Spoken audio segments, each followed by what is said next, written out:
esta vuelta, en esta oportunidad, vamos a trabajar con un pequeño resumen sobre triángulos para poder luego ver razones trigonométricas, ¿sí? Es un video en realidad que está pensado como un video previo a lo que tiene que ver con razones trigonométricas. Para ello lo que vamos a recordar es propiedades y teoremas que se utilizaban con los triángulos, ¿sí? Y algunos detalles sobre clasificaciones de triángulo y cuestiones que tienen que ver, ¿sí?, con toda esa etapa de lo que tiene que ver con triángulos. Bueno, lo primero que vamos a recordar es cómo se clasificaban los triángulos según sus lados, ¿sí?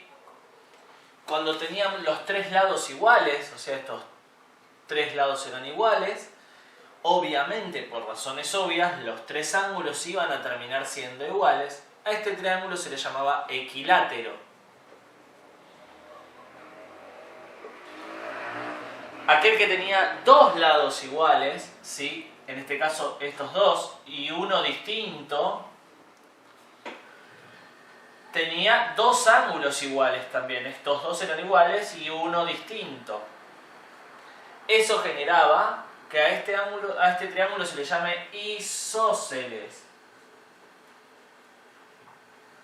Y la tercera clasificación, según sus lados, ¿sí?, es cuando tenían los tres lados diferentes. Obviamente los tres ángulos también iban a ser diferentes.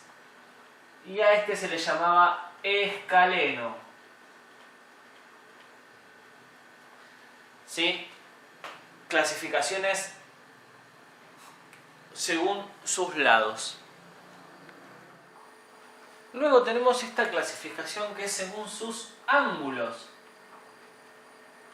Los triángulos podrían llamarse acutángulo,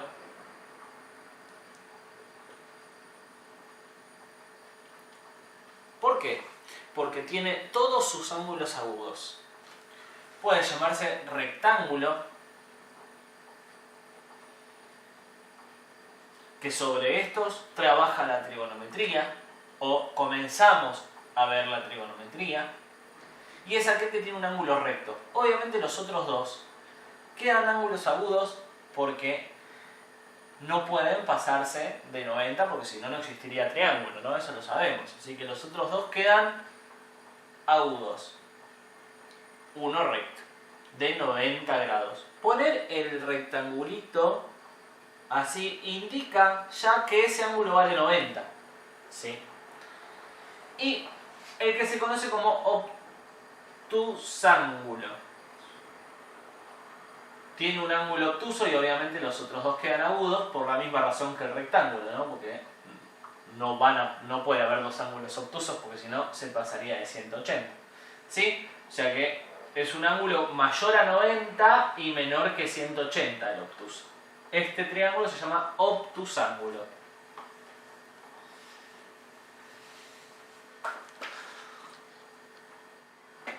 Para nuestro avance, lo primero que tenemos que ver es la propiedad de los ángulos interiores. Esta es una propiedad muy conocida que dice que si yo tengo un ángulo, vamos a ponerle alfa, otro ángulo beta y vamos a ponerle gamma. Si yo tengo estos tres ángulos interiores del triángulo, la propiedad dice que la suma de estos tres ángulos interiores da siempre 180 grados. Entonces, a partir de ahí podemos establecer un montón de ecuaciones siempre y cuando nos falte algún dato. Es decir, si uno tuviese este triángulo donde decimos que este ángulo vale 80 grados y este ángulo vale 50 grados, y le digo, bueno, ¿cuánto vale beta? Uno, utilizando esta fórmula, despejándola, ¿sí? Imagínense esta parte, ¿no? 180, uno sabe que dos de estos tres ángulos valen 80 y 50. Si no importa bien el nombre, alfa, beta o gamma, no importa el nombre, sino lo que importa es que dos de estos tres sé los datos. Entonces, por una cuestión de hacer una ecuación matemática, esto que está sumando pasa para allá restando y puedo averiguar beta haciendo 180 grados menos 80 menos 50. ¿Sí? Esto da 50 grados de resultado. O sea que este ángulo mide 50 grados por descarte. Obviamente que esto tiene que ver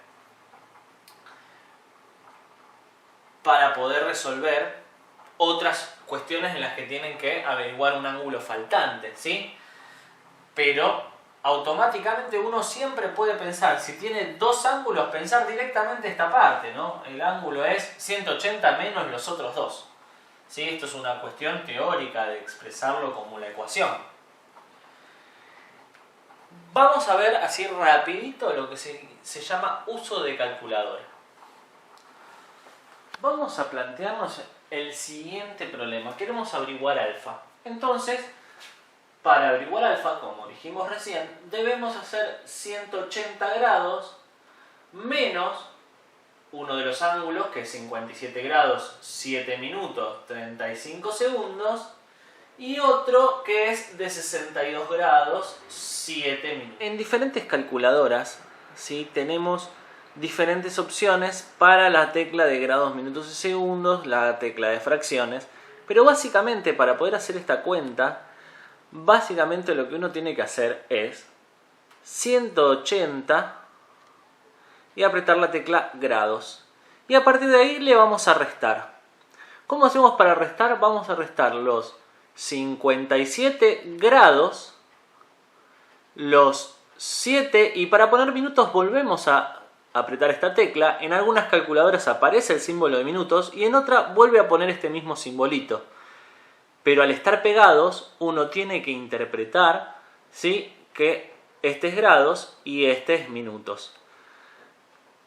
35 y volvemos a apretar lo mismo para segundos. Al estar los tres números pegados sin ninguna operación en el medio, la calculadora lo interpreta como grados, minutos y segundos. Y le vamos a restar los 62 grados 7 minutos. Procedemos a apretar el igual y me devuelve 60 grados, 45 minutos, lo interpreto, y 25 segundos. ¿Me lo puede llegar a devolver así? Sí, apretando la tecla Shift y el de grados, minutos y segundos, lo paso a grados, minutos y segundos. O sea que el resultado de este ejercicio es que alfa mide 60 grados, 45 minutos, 25 segundos. Y así, utilizando la calculadora científica, podemos hacer cualquier suma o resta de ángulos del sistema sexagesimal de ángulos utilizando sus particiones sexagesimales, o sea, los minutos y los segundos. Y como recuerdo de propiedades y de teoremas de los triángulos, vamos a acercarnos a comenzar a trabajar con el triángulo rectángulo. ¿Sí? El triángulo rectángulo tiene un teorema que todos conocemos de mi amigo personal, Pitágoras. ¿Sí? Juan Carlos Pitágoras, ¿no? El teorema de Pitágoras es muy conocido, ¿sí? Para aquel que no lo recuerda, lo vamos a tratar de rever en esta parte final de este video. Lo primero que uno tiene que entender es que este teorema se utiliza solamente con triángulos rectángulos. Y lo otro que uno tiene que entender es que el triángulo rectángulo tiene una particularidad.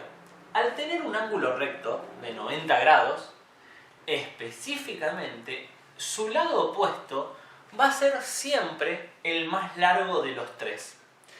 Y eso hace que se le haya puesto un nombre en particular. A este lado se lo llama hipotenusa.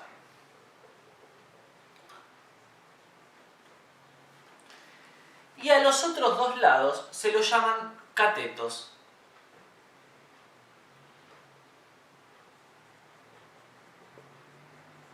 ¿Sí? En algunos casos, algunos profes cuando explican este tema tienen la particularidad de al más grande llamarle cateto mayor y al más pequeño cateto menor, pero es indistinto. En este caso, lo importante es saber que la hipotenusa siempre es el lado más largo. Es el lado que está enfrente, o sea, opuesto al ángulo recto. Entonces, Pitágoras descubrió que hay una relación matemática entre estos tres lados. Y eso se llama teorema de Pitágoras. Esta relación es que la medida de la hipotenusa al cuadrado es igual a la suma de la medida de los catetos al cuadrado. De uno y del otro. Vamos a ponerlo para separarlo acá, para que no veamos que es la misma C. Vamos a ponerle cateto 1 y cateto 2. ¿Sí? Pero para diferenciar que es la medida de uno y la medida del otro por separado. Entonces, si uno tiene tres de estos lados, borré la palabra hipotenusa, si uno tiene tres de estos lados, puede averiguar el que falta. Así como la propiedad de los ángulos, donde hemos visto en algún momento que cuando tenía los tres ángulos interiores podía averiguar el que faltaba, si tenía dos podía averiguar el tercero. En este caso es muy parecido. En este caso, ¿qué vamos a resolver? Bueno, vamos a resolver de la siguiente manera. Vamos a hacer un ejemplo donde tengamos, ¿sí?,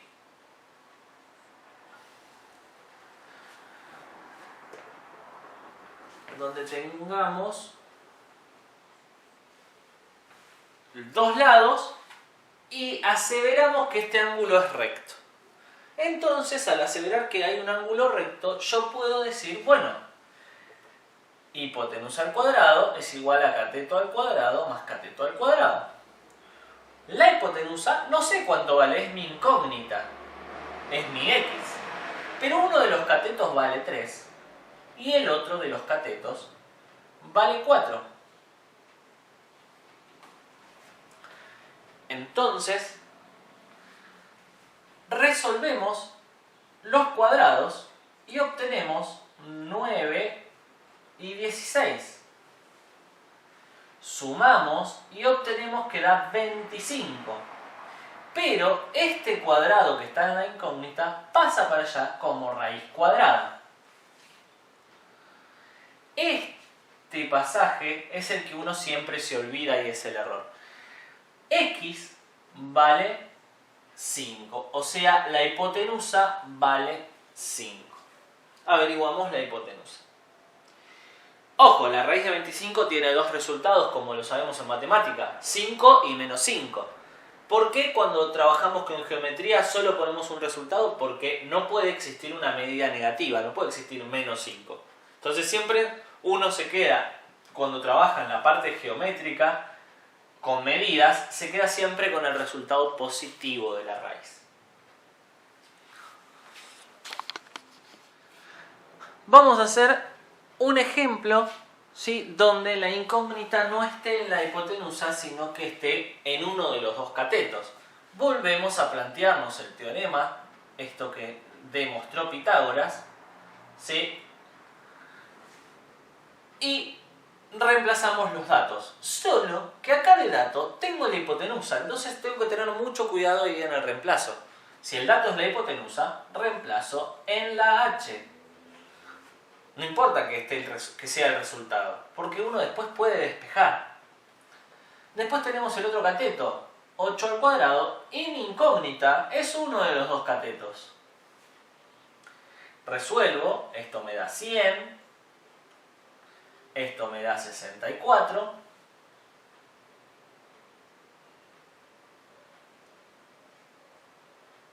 y el 64 que está acá sumando, resuelvo la ecuación, lo paso para este lado restando.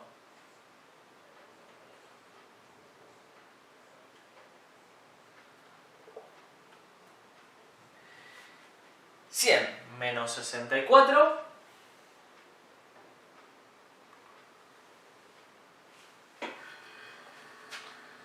36. Y el cuadrado pasa como raíz.